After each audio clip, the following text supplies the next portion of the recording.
natural solutions to money, relationships, wellness, and more. Shine a light onto your day and into your life. Power Your Life with Dr. Joanne Wright.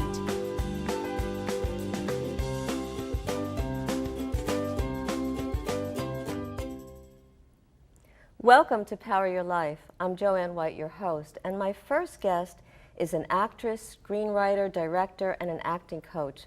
But she might say that her most important role is being an advocate for battered women all across the country and the globe. Lisa Regina joins me now with her story of survival from domestic violence and will share with us how she's helping other women who have been in similar situations feel empowered once again. Welcome, Lisa. Thank you. Thank you for having me. It's great that you're here, and thanks for taking the time with us. Sure. So in 2005, you actually suffered a domestic violence, a serious situation that actually caused physical and emotional harm. I did. What happened after that to help you shift gears and do the kind of work that you're doing today? Well, as an artist, as an actress, and always using writing as a way to express myself, it came as a natural thing to just pick up a pad and pen and start to spill out what I was feeling emotionally, because it was very traumatic. It was highly publicized because of my then fiance. Right. And I really needed, in addition to counseling, of course, I needed a way to channel all the things, all the emotions I was feeling, like alienation, embarrassment, pain. And it started coming out in little fragmented thoughts and words, which eventually evolved into a monologue. I shaped it into a performance monologue. And it was amazing, really empowering for the first time to stage that in New York City with a cast of other women who did monologues that I wrote, which were all based on true stories. Now, you've worked with a lot of women who've gone through the domestic violence, and have they been part of the workshops? They have been. As a matter of fact, they've been so brave and allowing me to take their writings, their personal writings, and adapt them into a monologue for the stage performance. And then they would sit anonymously in the audience and watch this come to life by professional actresses. So you can imagine the impact that had on them. What did they say about it?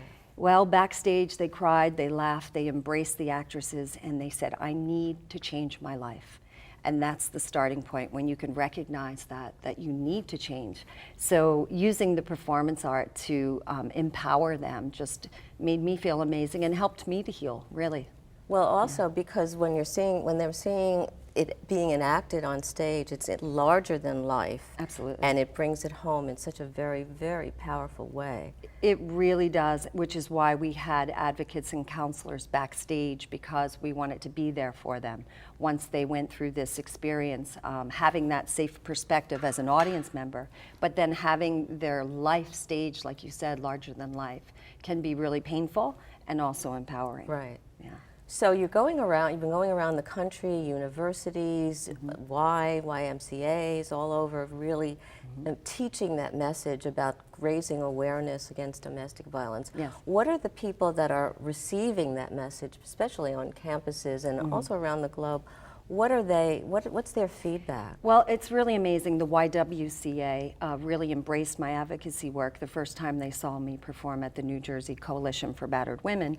The feedback is amazing, and most importantly, the men that come up to me and say, "Hey, I have a daughter, she's starting to date, I want her to make the right choices. As a father, I don't know how to talk to her about this. Will you come to her school? You know, we need to see this performance." So it's really nice to hear that the men are getting involved and offering their feedback, because they are part of our community and they are part of the change. And they're part of the healing process too. Absolutely. So it's important that they're coming together with that. Now you are working, you're doing so much, Lisa, it's incredible, but you're also working on this movie that you're producing, Shooter's Nail, and we have a little bit of a clip about that. Tell us about that and what's been going on with the project. Okay, well, a friend of mine, Eddie McGee, lost his leg at a young age of 12, and he inspired me because he plays wheelchair basketball. So the screenplay has been in development for about 6 years now. But it addresses bullying, it addresses domestic violence, because the bully is living in a very volatile environment, so you get a deeper understanding of where this comes from, his behavior. So addressing these sensitive subject matters of domestic violence and bullying is really the two main storylines, but ultimately forgiveness is the hero, because we all the characters in the story impact each other's lives, and because of that they learn how to grow and forgive. Which forgiveness is so powerful, and that probably is also important in the work that you're doing with the writer's healing and domestic violence, because Absolutely. there has to be a healing aspect to it, right? Yes, absolutely. And without forgiveness, you can't move forward in your life. It's if you hold on to the anger, the pain, it's a poison that really keeps you down.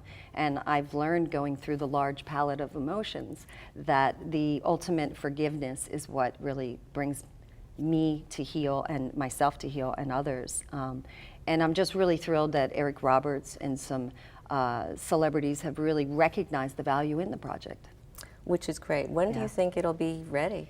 Well, we're working on it. And you're in New Jersey. It's going to be shot in New Jersey, right? We hope that tax incentive for filmmakers is reinstated in New Jersey. Let's we hope need so, it. right. We know that they do have it in Pennsylvania. So there's a lot of logistics that are being worked out, and it's in development.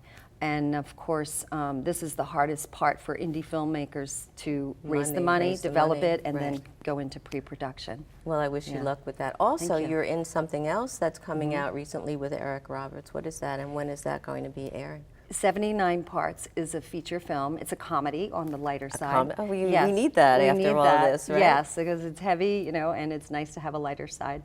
It's a wonderful film, and Eric Roberts, Tony LoBianca, Sandra Bernhard. So I'm really proud to be part of that cast. It's in post-production, so they're editing right now. What's your role there? I play Vera, and she is larger than life. Vera is a character. She's a lot of fun, and for me, it was very liberating to play a role like that, because she's intimidating, and she's also, like I said, very larger than life, and she's demanding, and just fun, a lot of fun. And that's also comes from healing, right, from domestic violence, being able to play that kind of role, that empowering person. Absolutely. Being able to have the confidence to get back into my acting, Right. you know, and I'm glad that I did, because it's something that's been a part of my life, you know, my entire life. And you teach acting to so many people too, right? I For 25 years. I do. 25 years of coaching. That came out of New York University.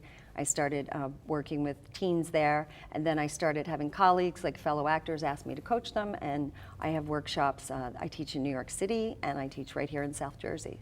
Well, thanks for being here and for Thank really you. shedding some light on domestic violence, Thank and you. we wish you the best of luck in all of your endeavors, and I think what you're doing is incredibly important. Thank you so much. My pleasure, Lisa. Up next, psychic medium Kara Noe joins us to talk about how to move on and enjoy life once again after you've lost a loved one. Whoops. Sorry, we'll be right back in a moment. Thanks.